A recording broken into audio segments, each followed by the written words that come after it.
20 साल का सूरज शहर के पास एक छोटे से गांव में रहता है। शहर ज़्यादा दूर नहीं है। खेती कुछ सालों से अच्छी नहीं हो रही है, इसलिए परिवार चलाने के लिए माँ और पिता दोनों को नौकरी करनी पड़ती है। पिता शहर में सिक्योरिटी गार्ड है और माँ स्कूल में देखरेख का काम करती है। सूरज और उसकी छोटी बहन घर पर रहते हैं। सूरज की बहन अभी स्कूल जाती है। सूरज ने स्कूल की पढ़ाई जैसे तैसे कर ली है। अब वो उस समय में है जहाँ उसके सामने कई सवाल है कि वो अपनी ज़िंदगी में क्या करे। सूरज के गांव में शहरों जैसा माहौल नहीं होता। यहाँ हर कोई एक दूसरे को अच्छी तरह से जानता और पहचानता है। सुबह जल्दी ही उसके माता पिता काम पर निकल जाते हैं। सूरज के घर के पीछे एक बरामदा है। जैसे कि गांव में घर होते हैं, थोड़े खुले हुए। सूरज अक्सर गर्मियों में छत पर सोया करता है। सुबह जल्द ही उसके माता पिता काम पर निकल जाते हैं। सुबह जल्दी थोड़ा घर काम करने और बहन और माता पिता के जाने के बाद वो घर में अकेला रहता है। तो अक्सर वो फिर छत से जब अपना बिस्तर लेने जाता है तो थोड़ी देर के लिए फिर लेट जाता है। ऐसे ही आज भी सूरज छत पर सोया है, लेकिन कुछ शोर की वजह से उसकी आंखें खुल जाती है। उठकर वो नीचे देखता है, ऑटो वाले साथ कोई बहस कर रहा था। यह पहली बार था जब उसने देखा कि नेहा को हल्के नीले रंग की सलवार सूट पहने वो अपनी मम्मी के साथ सामने वाली शर्मा जी यहाँ आई है। वो शर्मा जी की भांजी है। उसकी मम्मी ऑटो वाले के पैसों को लेकर बहस कर रही है। सुबह गर्मियों का सूरज है तेज। नेहा बैग लिए खड़ी है। उसकी आंखों पर सूरज की रोशनी आ रही है। यह देखकर सूरज असली सूरज और नेहा के बीच में आ जाता है। अचानक से नेहा पर रोशनी पड़ना बंद हो जाती है और इसलिए उसका ध्यान जाता है सूरज की ओर। यह पहली बार था जब सूरज और नेहा ने एक दूसरे को देखा। अब उम्र समझो या और कुछ, लेकिन दोनों को पहली नज़र में एक दूसरे से प्यार हो गया। फिर जैसे सूरज के जीवन में एक नई किरण फूटी हो। नेहा के मामा जी घर के किचन की खिड़की रोड की ओर खुलती है। सूरज की नज़र अब सामने वाले घर पर ही रहने लगी। कभी खिड़की, कभी दरवाज़ा, कभी पानी के बहाने या कभी सफाई के बहाने वो घर के दरवाजे पर ही रहता। कुछ समय तक नज़रें मिलना और चुराने का खेल चलता रहा, लेकिन बात कुछ आगे नहीं हो रही थी।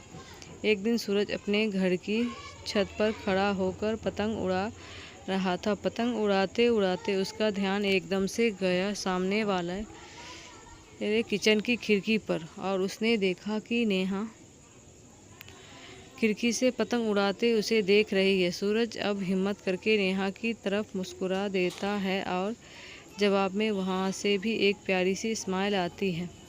सूरज की खुशी का कोई ठिकाना नहीं रहता। नेहा एक दिन सूरज की छोटी बहन से बात कर रही होती है। हिम्मत करके सूरज भी उससे बात कर ही लेता है। सूरज और नेहा में बातों का सिलसिला धीरे धीरे ही सही शुरू हो जाता है। सूरज को पता चलता है कि नेहा पतंग उड़ाना सीखना चाहती है। सूरज उसे सिखाने का बोलता है, लेकिन वो मना कर देती है क्योंकि उसकी मम्मी उसे किसी भी लड़के से बात करने भी नहीं देती। पतंग उड़ाना तो बहुत दूर की बात है।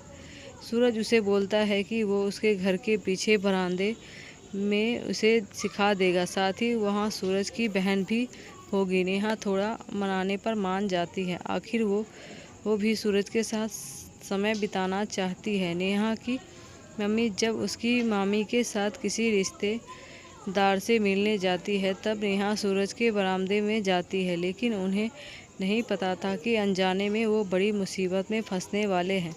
सूरज के घर में पीछे सीढ़ियाँ चढ़ते समय नेहा के पैर में नोच आ जाती है और चल भी नहीं पाती। नेहा वहीं बैठ जाती है। उसकी आंखों से आंसू निकलने लगते हैं। सूरज उसे दर्द और वहाँ बैठा देखकर कमरे में बिस्तर पर चलने के लिए कहता है। नेहा चल नहीं पाती। सूरज उसको हाथ पकड़कर उसे सहारा देता है। सूरज हाथ पकड़े नेहा को लेकर आता है। उसी समय नेहा की मम्मी वहाँ आ जाती है और सूरज और नेहा को ऐसे एक साथ देख देख लेती है। उनको ऐसे देखते ही वो गुस्से से आग बबूला हो गई। उन्होंने ज़ोर से चिल्लाकर कहा, नेहा।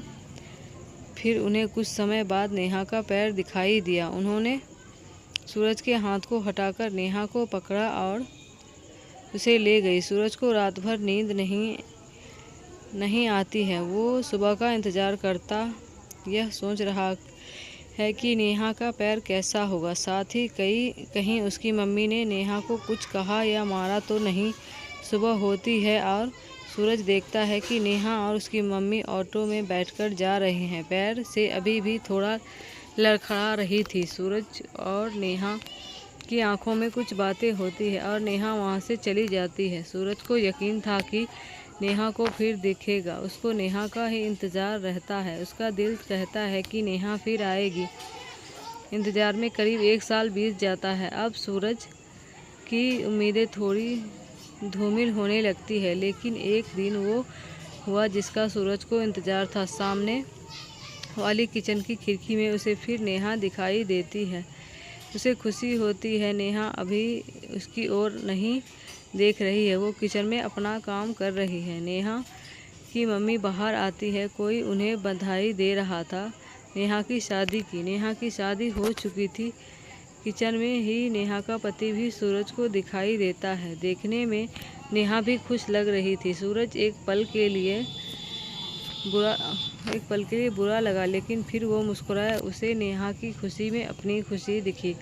अचानक से नेहा की नज़र सूरज पर पड़ी और फिर दोनों एक दूसरे को स्माइल करते